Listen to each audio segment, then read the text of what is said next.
Hello, everybody. How you doing? It's Damon yet again with another video. In this case, I would like to talk about the about TV shows and more precisely, I want to talk about the top 20 shows, my top TV shows, not of all time, but the last 10 years. Here's something that basically needs to be addressed. It has to be shows uh that just started over the last 10 years. So at least 2015, 2014 at the earliest. It has to be the first episode has to be aired at that time. So Breaking Bad unfortunately cannot be part of it. It's Always Sunny in Philadelphia cannot be part of that list. Uh, so on that list, there'll be a lot of shows that you recognize. There might be some that you're not gonna recognize as much, but that's okay. Those are my choices. You can have different choices. Uh, it is what it is. So number 20, Superstore. Superstore was a show that I didn't feel it was great. I thought it was good, but the last season, to me, the way the old show ended increased its quality. So if you ever saw it, I thought the main characters were America Ferrara was the main character, and uh, I'm just, I felt like was fun, but not as fun as others. I thought the person who played, I think it was Garrett. Garrett was my favorite character of the show, as well as Glenn. It's a very good show. I thought it was very, very underrated. And it's like if you watch it, it's not that tough to follow, and every episode doesn't last that long, so that's good. That's a number 20. Number 19, The Boys. It would have been higher if it wasn't the last season. Because right now, the first three seasons, I felt they were a satire of Marvel, DC superhero movies, and especially the Marvel universe. But the fourth season, I felt like they're becoming what they parodied. Like I love Carl Urban. I'm gonna see Mortal Kombat 2. I love Dredd.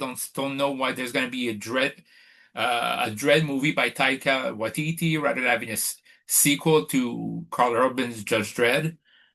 And that's also a topic for another day. But The Boys to me is starting to get old. Like when I hear they want to do spin-off, okay, you have Gen 5, they want to do another spin-off of this. I'm thinking, no, what can a show just end and just be? You finish your stay, don't overstay your welcome, which I think is a lot of problematic. It's problematic for new shows now. It's a spin-off of a spin-off. They do the same thing as in movies. They're gonna do the same thing with TV shows. Spin-off of spin-off right and starting something new. But again, it's number 19 for me because of the good humor, especially of Carl Urban, and I love the chemistry between the boys, the group that is. Okay, number 18, the Korean show Tomorrow, about somebody who's in limbo, and basically, while he's in limbo, Uh, he's assisting people in the bureaucracy how to basically to handle crisis. And I thought that show was very well done. The first episode, though, can be very intense. I mean, the bullying, basically try to help somebody who's being bullied, and the bullying scenes are very intense and very uncomfortable. I'm warning you. It's a very good show. It's 16 episodes. You can watch this. Tied to this was Uncounted Counters, another Korean show on Netflix, and I thought it was very amusing. It's like the two season, every season. What I like about about that is every season is its own story. There was no need for a second season two, but this season two was its own story. So there you go. So that's for 1817. It's a comedy show. It's Paradise PD on Netflix. It's hilarious and nonsensical. And there's one of the best jokes I've ever seen in a show about time traveling. And it's kind of very, very somber, but it's hilarious. I'm not watching this show because I want it to make sense. I watch this show because absurd, nonsensical comedy. And honestly, sometimes I feel like it's Family Guy in a police station. So there you go. Number 16, Abbott Elementary. That was a show that I discovered 2 years ago, and I think it's fine. However, the main character, Janine, really gets on my nerves. So I can, and even Jacob as well, because it's like the supporting characters are what's making the show for me. Gregory, that show. Ava. Uh, those are basically my favorite characters. But again, then it's like just like The Office. I watched two episodes, and I'm done. I'm kind of tired of everybody, so I can't binge it. I like it, but I don't binge it. So that's number 16. 15, Mike Tyson's Mystery Team. That show was hilarious. I don't know why it's not on Netflix anymore, but R.I.P. for Norm Macdonald was playing the Pigeon. Pigeon was hilarious. I mean, when the way that Mike Tyson solves mysteries in that show, it's just hilarious. I think it's a parody of Scooby-Doo, but also makes a sense to me. It's a parody of just Saturday morning cartoons, and also in that show, it's also a parody of who would hire Mike Tyson to solve their mysteries. So I thought it was hilarious. Think whatever you want, but I thought it was really, really hilarious. 14, Beef, the show with Ali Wong and Steven Yeun, who played Glenn on Walking Dead. I thought it was a fine show. I liked the story. Both came off as very unlikable at the end. And spoiler alert, they kind of are sharing the same hospital bed, and it seems like they're going to be together because they're codependent.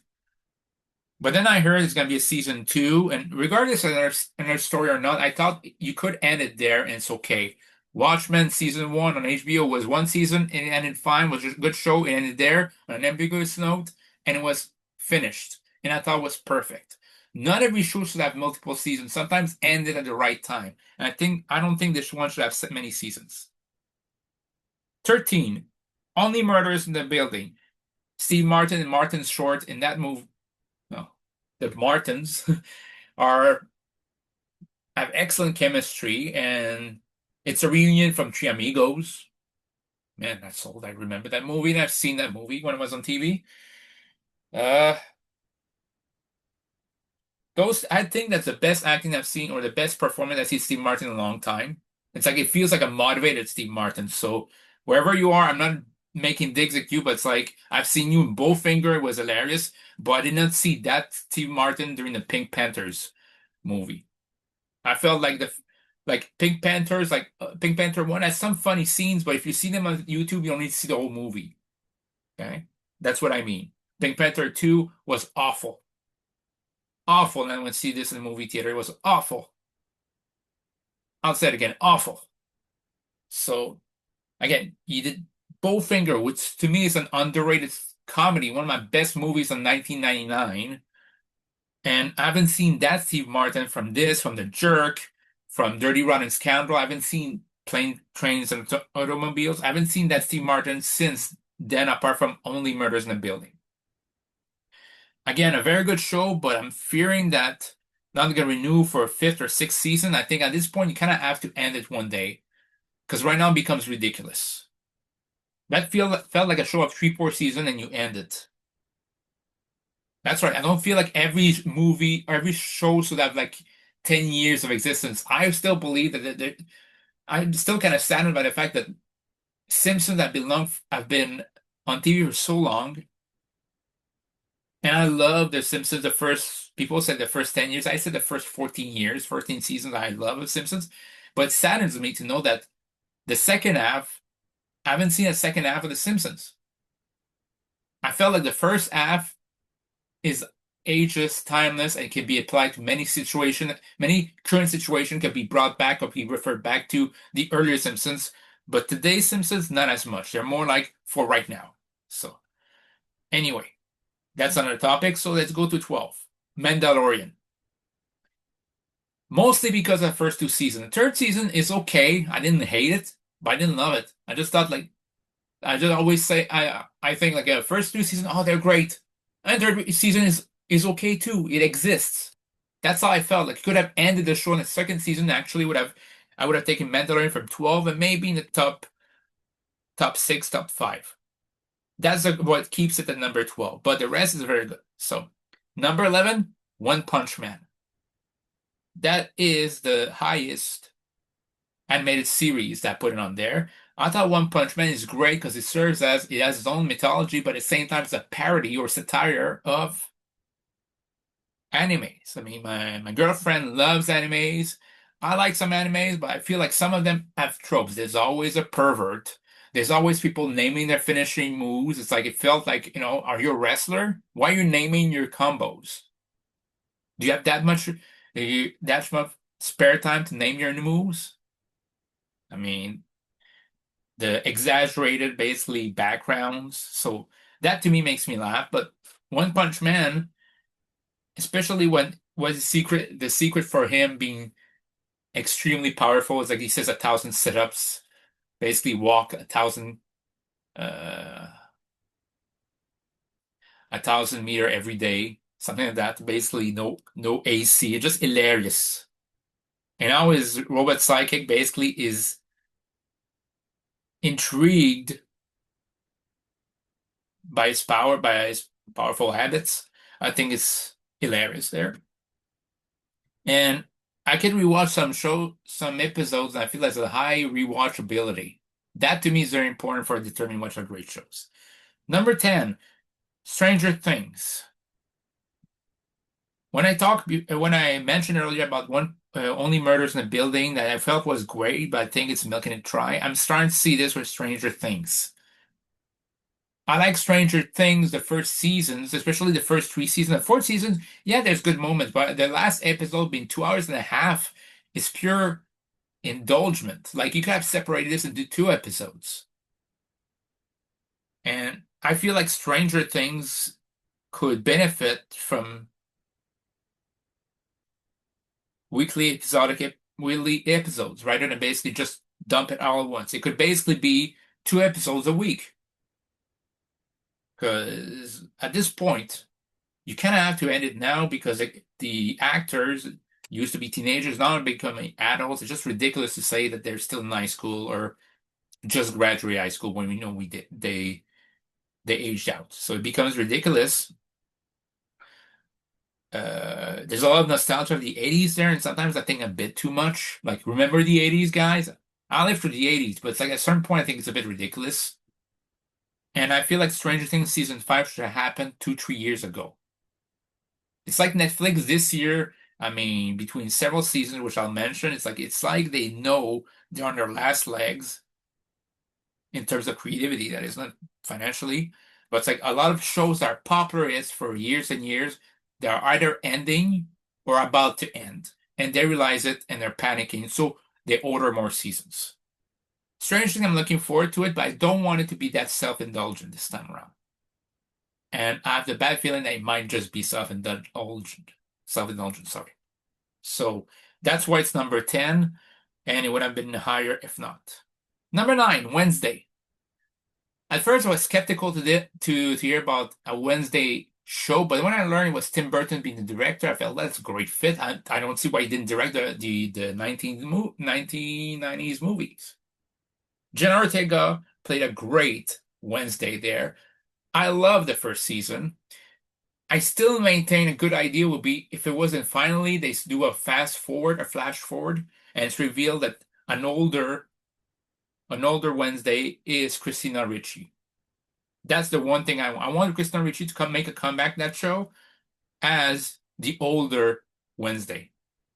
I love the quips she had that Wednesday had. She always had the quips, whether it was the 60s show, where's the 1990s movies, or this. So to me, and this show has some hilarious one-liners from Wednesday. And I like Enid, her roommate. She's hilarious. She's completely opposite of her. She's always very energetic. She's always like very positive. So I think that's a really good mix. So that's for Wednesday. Number 8, All of Us Are Dead. There's gonna be a second season, and I'm intrigued where it's going. I mean, a zombie invasion at night school, I think it's very, very intriguing, and they make us care about the characters. It's not like they're nameless characters. I feel like they're very, very, they're well developed for most part, and I'm intrigued where it goes for season 2, whenever it comes out. Number 7, Better Call Saul. I know that would have been number 1 on many people's list, but I'll be honest, I like the show, but it doesn't match Breaking Bad for me. Some people might say it's just as good. To me, it's like it's good, it's very good, but not as good. So I'll say Better Call Saul is there, but the performance are excellent in that show. I cannot complain about the performance. Uh the acting's great. The story's great. I mean, I can't complain there. I can't tell you a bad thing about that show apart from saying it's one of my favorite, but it's not my favorite show. So that's our number seven. Number six, Squid Game. It just recently ended, and first season to me was the best. Second, season two and three basically felt like half of a story. And you've probably seen it by then, so spoiler alert. I think the way it ended was kind of a cop out. Like Jian sacrificing himself for a kid that just was born in the last, basically in the before the last game, between the before the last game and the final game, and that the kid that just got born is the winner of those games. I think it's a cop out. Like to me, in this case, the baby shouldn't be counted as a participant. Like you could have just basically said, okay, well, the person forfeited her spot. You could have Jian win, and he could have sacrificed himself. And despite winning the games, I felt like this was so ridiculous, like so contrived.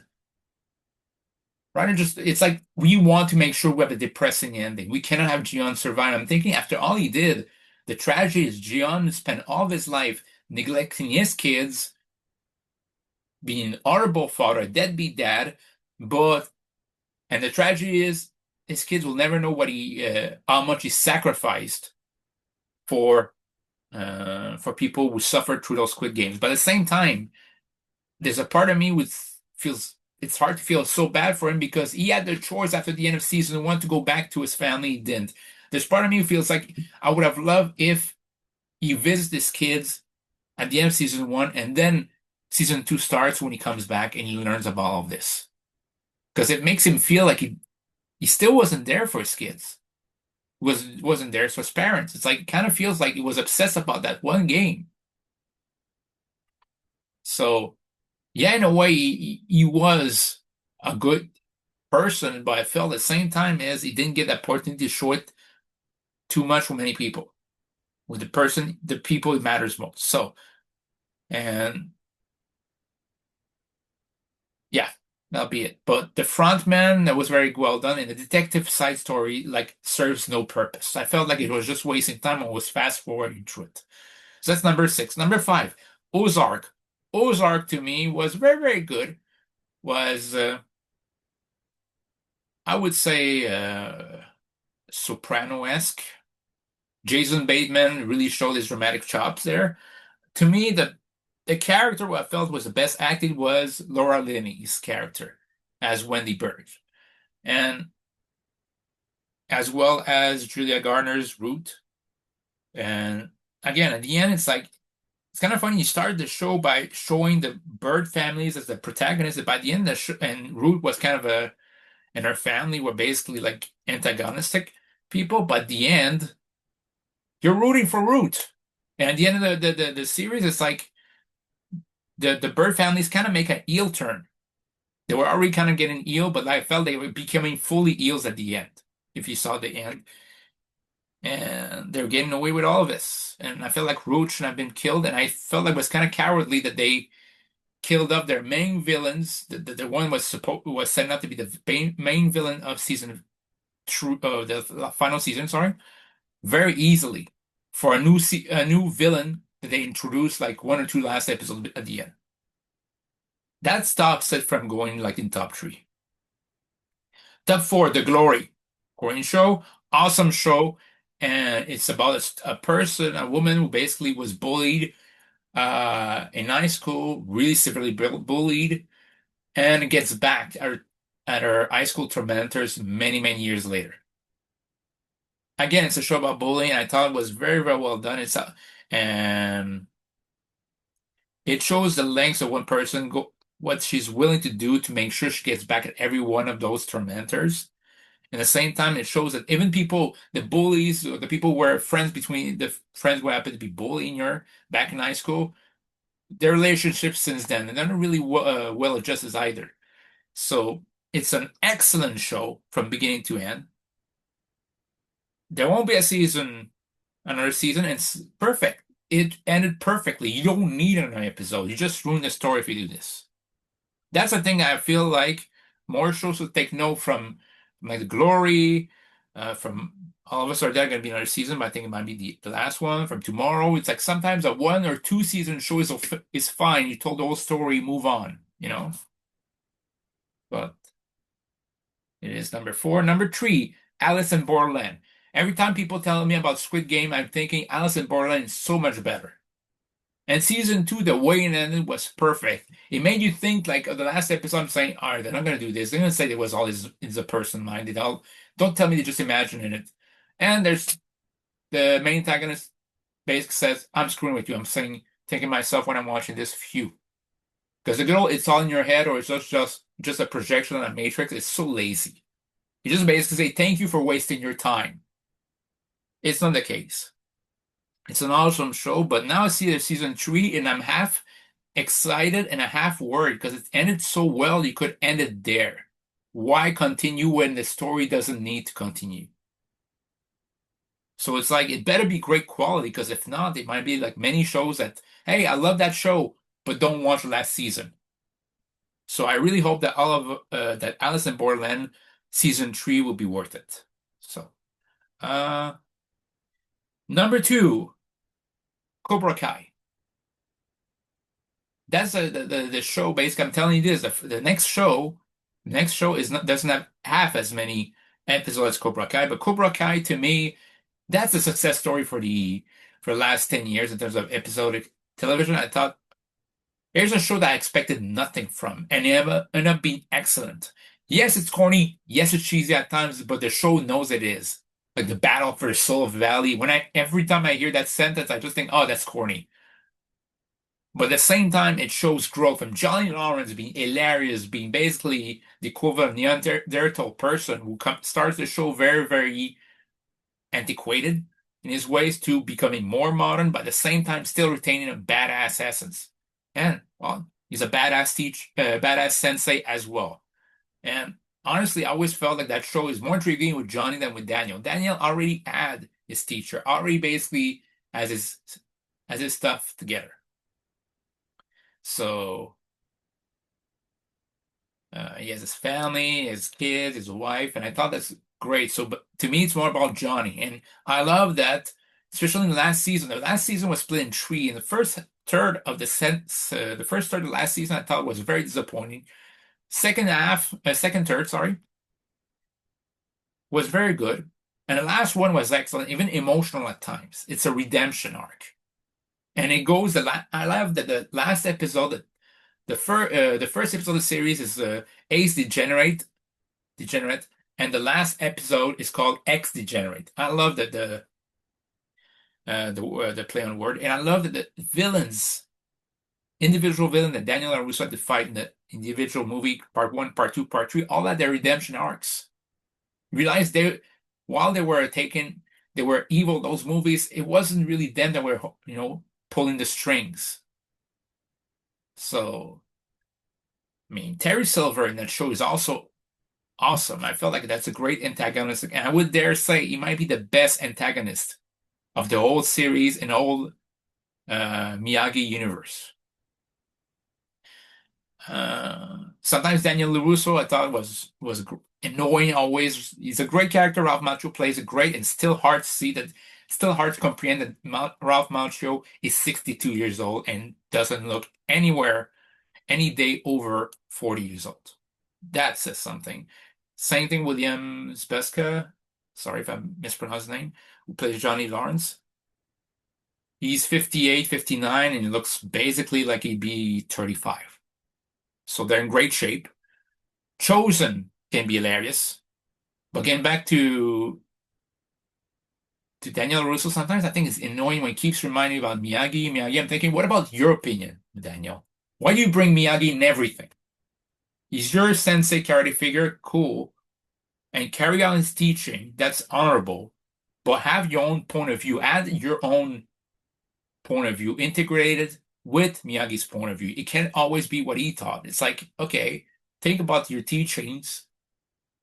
Think about Miyagi's teaching that he gave to you, entrusted you with them, and form your own philosophy. That's what life is. It's legacy. You don't basically carry around your own opinion. It's not just your caretaker, your father, your mother's opinion. It's also your opinion as well. Your opinion, your values makes you you. And that's the thing. I think that's the part where Daniel had to grow because he was always thinking Miyagi would have done about what would Daniel Russo would have done. Because that's what you carry around. Like, not everybody's going to react the same way in the same situation. That's what really annoyed me sometimes about Daniel LaRusso's character. But even then, he's not the character that annoyed me the most. Samantha sometimes really annoyed me. Like, she was sometimes a bit too privileged and was easy to judge Tori, but Tori had art her whole life. She was basically I know their rivalry was basically a different take on Daniel and Johnny. So to see that the success of Tori's character at the end was very heartwarming, as for Miguel as well. This is a show that to me has very values, while at the same time still like it's still has its values, but at the same time doesn't go around and say, remember the 90s the people or 80s people were done. No, it's like let's take the good of the 80s and 90s, let's take the good of today's age, and let's integrate it together rather than having people feud against each other about their different times. No. And I thought that's perfect. This is how you make a legacy sequel. Take note, Disney. That's how you make a legacy sequel. Whether it's seasons or in terms of shows. I mean, this, Top Gun, Ghostbusters. I mean, especially with Ghostbusters After Nights directed by the son of Ivan Reitman. This is how you do legacy sequels. Beetlejuice as well. And Scream. It's you integrate the characters, the main characters of the originals. You don't have to make them main characters in the new series, but you have to respect them, integrate them in the story, and give them at least a substantial amount of supporting character time. That's it. It's not that tough. But when you desecrate everything that's happened beforehand, this is why your show might fail. This is not the case with Cobra Kai, but I mean, again, Disney did it before. Like, you don't desecrate a character to build up a new one, like they did with Indiana Jones and the Dial of Destiny. How about you create your own characters, new characters, in the same universe as the legacy characters? You give them ample time, you develop them, but you don't have them like crap all over the originals. You treat the original with respect, you treat the new ones with respect, and now they interact with each other. That's the key. Cobra Kai to me did it great. Again, it's a show that I felt like I was happy that it ended the way it did because I don't want it to be ruined. And the way it ended was perfect. So now that I realize I ramble about this show because I really love it, I'm going to number one. Another show that didn't waste its time, HBO's The Penguin. That's my number one show in the last 10 years. Why? Colin Farrell as the Penguin was awesome. I love Danny DeVito from Batman Returns. Different takes, and I love Colin Farrell's performance equally. But in the Batman movie of 2022, I felt he was more like a Robert De Niro uh, cosplay. Whereas in this show, I felt like he came into his own, he made it his own, and they made him more complex. I mean, his relationship with his mother, basically knowing that the penguin killed his brothers, get more of his brother's attention. The relationship with Victor. I mean, at first Victor, it's like, it gets annoying, and after a while, it's like, man, Victor is very, very nice. Basically, he's very loyal. So to see what that penguin do to Victor at the end, I'm thinking, man, he's a bigger bad guy at the end of the movie that the Riddler was in Batman in 2022. But the character who stole the show was the main villain, was Sofia Falcone, played by Christina Milioti, the mother, Tracy in How I Met Your Mother. I thought she still stole the show, and that's the reason why if there was in the video, what if there was a for Batman movie that would have integrated her in the Nolan universe? She's so good, and yet she's justified. She's justified in her actions. So she's very, very. Of course, she is mentally ill, but can you understand knowing your background or family history? So it was, I think it was 8 episodes, if I'm right. Correct me in the comments down below if it needs to be. But it went by fast. And at the end of the series, I didn't need a second season. In fact, as much as I love the show, I don't want one. The story ended there. I feel like if anything, HBO should make other series in that universe of Batman about another villain. Develop them so that next time when you do a movie, you don't need to create a developing story. Just make sure that your story, okay, just make sure that your story is character driven so that the movie doesn't have to basically say, remember in that show what happened? No. All you need to do is develop this bad guy. What's his story? So that basically when the movie happens, all you need to do is concentrate on this movie story, but you can't say, well, this character, I don't know his motivation. Like this, you know the motivation of the character, their values or lack thereof, their ideals, their motivation, their ambitions. So in the movie, you don't need to know about that. So those are my lists. I'm gonna stop here because if not, I'm gonna start rambling. So I wish you to have a great day and have fun. See you later.